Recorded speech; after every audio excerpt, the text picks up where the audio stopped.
Unit 4 के इस video tutorial में आज हम फोटोशॉप के अगले टूल्स के बारे में पढ़ाई करेंगे।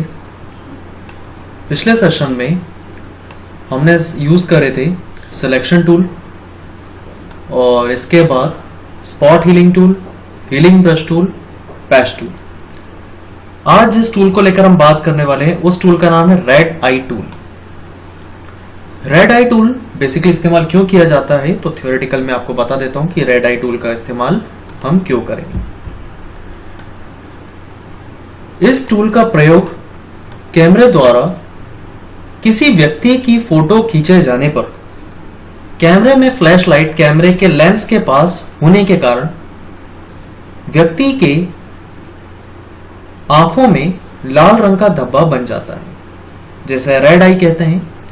इस इफेक्ट को हटाने के लिए रेड आई टूल का प्रयोग किया जाता है। ये एक बहुत कॉमन इशू है कि जब हम कोई फोटो क्लिक करते हैं तो फ्लैशलाइट के कारण किसी व्यक्ति का हम लोग फोटो क्लिक करते हैं तो उसकी आंखों का जो कलर होता है वो रेड हो जाता है। एग्जांपल मैं आपको दिखाता हूं किस तरह से, कुछ इस तरह से। अब यहां से एक बच्चे का जो आंखों का कलर है ये रेड दिखाई दे रहा है, तो इससे एक अच्छी खासी फोटो बर्बाद हो सकती है। अब बात आती है इसको सही कैसे किया जाए। तो आंखों के कलर को एक नॉर्मल कलर करने के लिए इस्तेमाल होता है रेड आई टूल। आपको रेड आई टूल लेना है और जहां कहीं भी आपको रेड स्पॉट दिखाई दे रहा है आईज में, वहां पर ले जाकर क्लिक कर देना।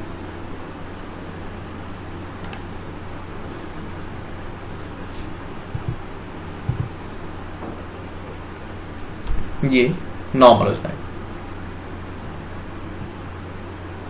अगर आप चाहते हैं थोड़ा सा इसको डार्क करना तो ऊपर एक प्रॉपर्टी दी रहेगी डार्कर अमाउंट 50% है, मैं इसको 75% कर देता हूं।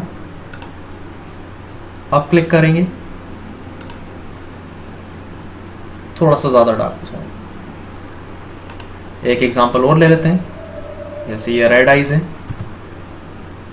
यहाँ रेड स्पॉट पे मैं क्लिक करता हूं, यहाँ रेड स्पॉट पे क्लिक करा या इस नॉर्मल हो जाएंगे।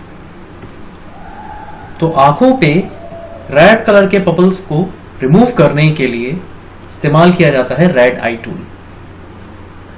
नेक्स्ट हम टूल के बारे में बात करने जा रहे हैं। उस टूल का नाम है clone stamp tool. Clone stamp tool क्या है इसकी थ्योरी देख लेते हैं। इस टूल का प्रयोग इमेज के किसी भी भाग को इमेज के किसी अन्य स्थान पर प्रयोग करने के लिए किया जाता है। इस टूल को सिलेक्ट करके कीबोर्ड पर अल्टर बटन को दबाकर इमेज के उस भाग पर क्लिक किया जाता है जिस भाग का प्रयोग क्लोन स्टैम्प के रूप में इस्तेमाल किया जाना है। ये थोड़ी सी इसकी थ्योरी उलझी हुई है, मैं प्रैक्टिकली आप लोगों को बताता हूं तो बेहतर तरीके से समझ में आएगा।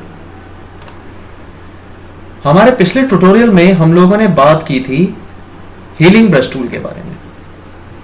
हीलिंग ब्रश टूल कुछ यूं था कि जैसे हमें इस मिकी का एक कान गायब करना था, तो जहां पर से जो एरिया इसके कान की जगह पे चाहिए, मुझे ब्लू एरिया चाहिए, तो वहां अपना कर्सर ले जाऊंगा और कीबोर्ड में अल्टर बटन को प्रेस करूंगा।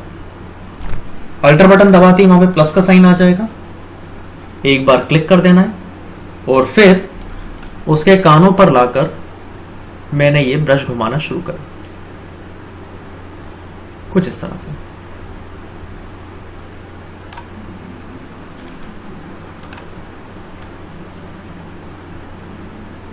ये मैंने ब्रश घुमाया तो इसका कान गायब तो हुआ, लेकिन अभी भी कुछ पोर्शन यहां पर ब्लर धुंधला सा दिखाई दे रहा है, क्योंकि हीलिंग ब्रश टूल क्या करता है, अगल बगल के पिक्सल्स को ब्लेंड करता है। ठीक यही काम क्लोन स्टैम्प टूल भी करता है, लेकिन क्लोन स्टैम्प टूल में और हीलिंग ब्रश टूल में फर्क केवल मात्र इतना है कि ये पिक्सल्स को ब्लेंड नहीं करता, जो वहां से दिखाई दे रहा है वही यहां पर आएगा, भले वो जैसा भी हो वैसा आएगा। अपने मर्जी से ये कलर्स को ब्लेंड कभी भी नहीं करता, भले कोई इमेज खराब हो, कुछ भी हो, ये खुद से पिक्सल्स को कभी भी ब्लेंड नहीं करता। ये पूरी तरह से इसका एक कान गायब है, पता भी नहीं चलेगा इसका यहाँ पे कान था भी कि नहीं। तो हालांकि इसका इस्तेमाल मैं कुछ यूं करूंगा, ये एक मिकी की इमेज है, कीबोर्ड से मैं सी बटन प्रेस करूंगा ताकि मेरा क्रॉप टूल एक्टिवेट हो जाए। तो मैं या तो क्रॉप पे क्लिक कर दीजिए या फिर सी बटन दबा दीजिए, बात एक ही है। और कॉर्नर से मैं अपने कैनवस के साइज को बड़ा कर दूंगा। ये देखिए, अब वापस लिया क्लोन स्टैम्प टूल। अब एक तरफ मिकी का इमेज है और एक तरफ खाली पोर्शन है, तो मैं कॉर्नर से पेस्ट करना शुरू करता हूं। मैंने अल्टर बटन प्रेस करा और ब्रश का साइज थोड़ा सा बड़ा कर देता हूं और यहां पर ड्रॉ करना मैं शुरू कर देता हूं।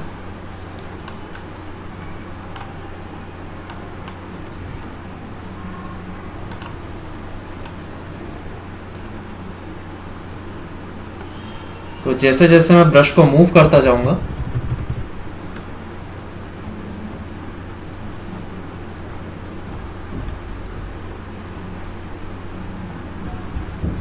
वैसे वैसे वो पिक्चर आती जाएगी। ये तो वो एक तरफ से सोर्स पिक करेगा और दूसरे जगह पर यानी डेस्टिनेशन वाले पॉइंटर पे उस इमेज को ड्रॉ करता जाएगा एज इट इज। तो मैं किसी भी इमेज को किसी भी पोर्शन से निकाल कर उसी इमेज में लगा सकता हूं जरूरत पड़ने पर। अभी मुझे सब कुछ नॉर्मल करना है, तो फाइल में जाके रिवर्ट पे क्लिक करूंगा। रिवर्ट पे क्लिक करते ही जैसी इमेज ओरिजिनल थी वैसी हो जाएगी। तो ये था क्लोन स्टैम्प टूल। अगला हम बात करने जा रहे हैं पैटर्न स्टैम्प टूल के बारे में। पैटर्न स्टैम्प टूल बहुत ही आसान है, इसके बारे में थ्योरी देख लेते हैं। इसका प्रयोग इमेज के वांछित भाग पर किसी पैटर्न का प्रयोग करने के लिए किया जाता है। प्रयोग किए जाने वाले पैटर्न को लाइब्रेरी से सेलेक्ट किया जा सकता है। कहने का मतलब है, अगर आपको कोई पैटर्न ड्रॉ करना है तो पैटर्न के लिए इस्तेमाल होगा पैटर्न स्टैम्प टूल। अब पैटर्न की लाइब्रेरीज यहां आपको ऊपर दिखाई देगी। तो जैसे आप क्लिक करेंगे तो आपको कुछ यहाँ पे टेक्सचर्स मिल जाएंगे। जैसे मैं ले लेता हूँ ये बबल टेक्सचर्स। बबल टेक्सचर लेने के बाद ब्रश का साइज जरूरत के हिसाब से आप कम ज्यादा कर सकते हैं और जस्ट ड्रॉ करिए।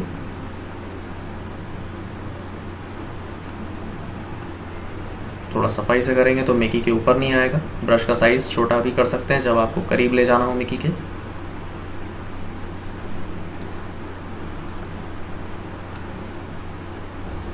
तो मैं ये पैटर्न ड्रॉ कर रहा हूँ, बबल्स वाला पैटर्न। जहां जहां मैं लेकर जाऊंगा अपना माउस पॉइंटर क्लिक करके वहां वहां पर पैटर्न आता जाएगा कुछ इस तरह से।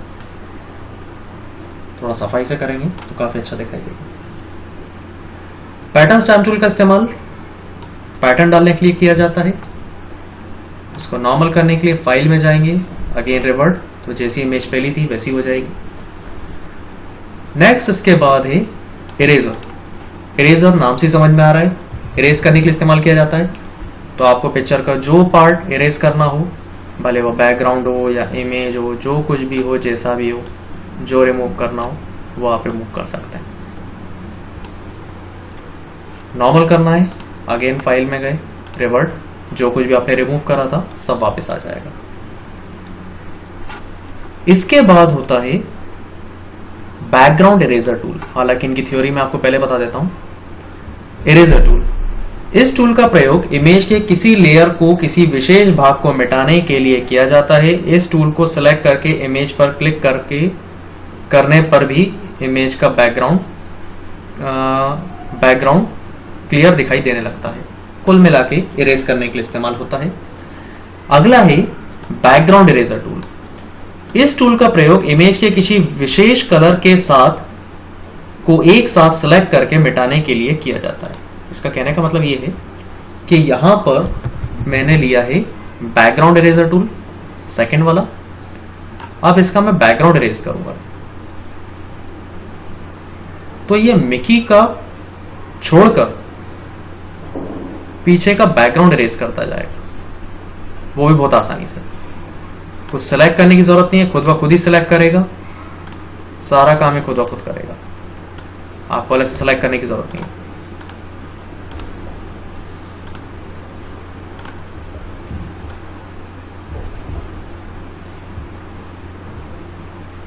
जो इसके पहले वाली वीडियोस में हम लोग ये इमेज को सिलेक्ट कर रहे थे मिकी को, फिर इनवर्स सिलेक्शन का यूज कर रहे थे ताकि बैकग्राउंड इरेज किया जा सके। इसमें ऐसा कुछ करने की जरूरत ही नहीं है।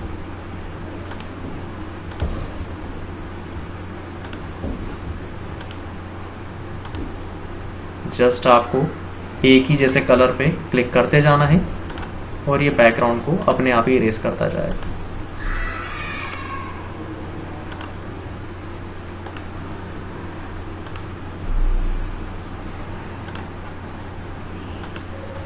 ये पूरा सफाई से बैकग्राउंड को इरेज कर दिया। नॉर्मल करने के लिए अगेन फाइल में जाएंगे और रिवर्ट।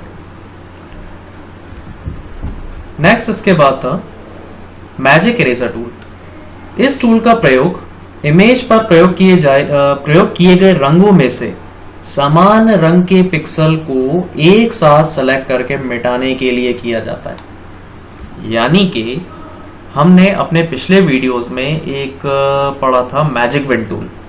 मैजिक विन टूल एक ही जैसे कलर को सिलेक्ट करता था, तो मैंने ब्लू पे क्लिक करा, पूरा ब्लू कलर सिलेक्ट हुआ और कीबोर्ड से डिलीट बटन दबा दिया। ओके, तो ये पूरा बैकग्राउंड इरेज कर देगा।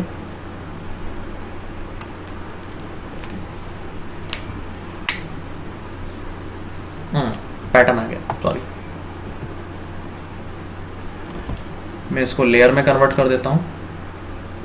विंडो में जाके layer, double click, enter, layer में। तो ये सिलेक्ट करा, अब डिलीट, तो पूरा बैकग्राउंड रिमूव हो गया। जस्ट मैजिक विन टूल से क्लिक करा बैकग्राउंड पर, डिलीट बटन दबाने के बाद। यही सारा काम हमारा अगला टूल मैजिक इरेजर टूल करेगा। कि आपने मैजिक इरेजर टूल लिया है, इसको पता है कि इरेज करना है। क्या इरेज करना है? तो जहां कहीं मैं ब्लू कलर पे क्लिक करूंगा, जहां जहां इसको ब्लू कलर दिखाई देगा, ये एक क्लिक पे पूरा बैकग्राउंड रिमूव कर देगा। ये देखिए, तो इसका कॉन्सेप्ट कुछ नया नहीं है।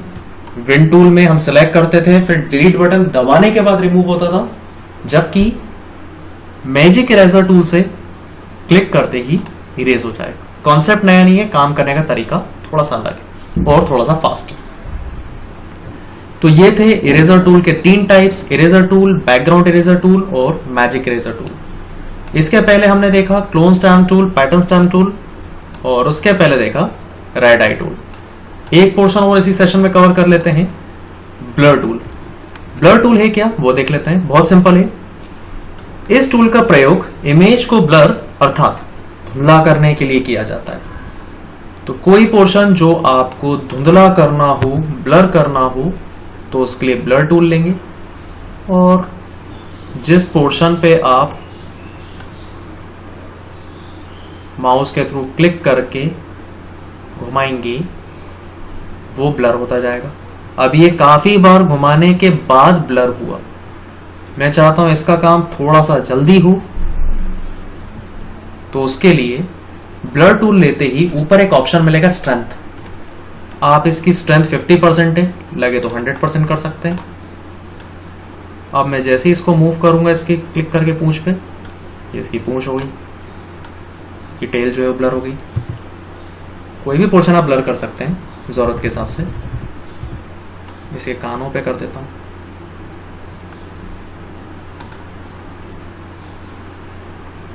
क्लिक करके मैं काफी देर तक इस पे घुमाता जाऊंगा।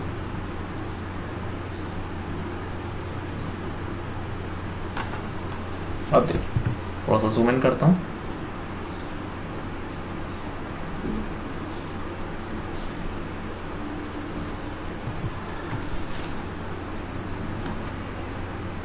थोड़ा सा जूम इन और करा,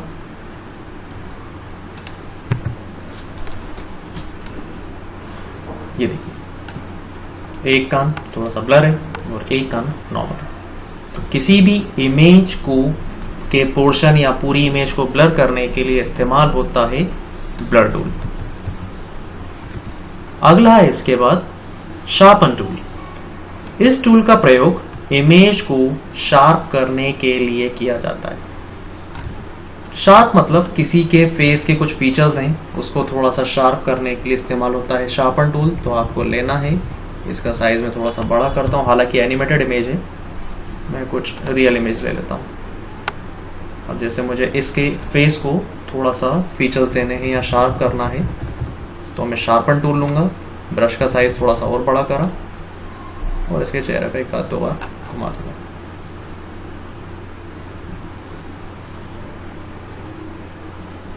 फेस थोड़ा सा लाइट हो जाएगा, फीचर्स थोड़े से शार्प हो जाएंगे।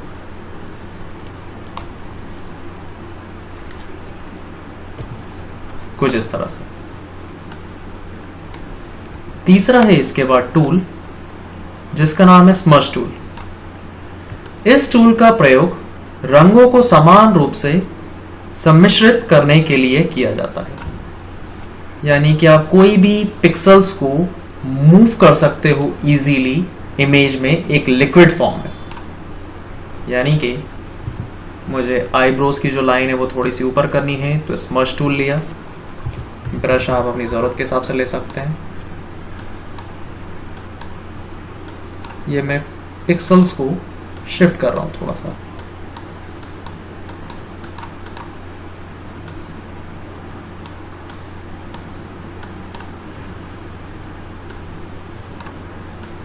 कुछ तो भी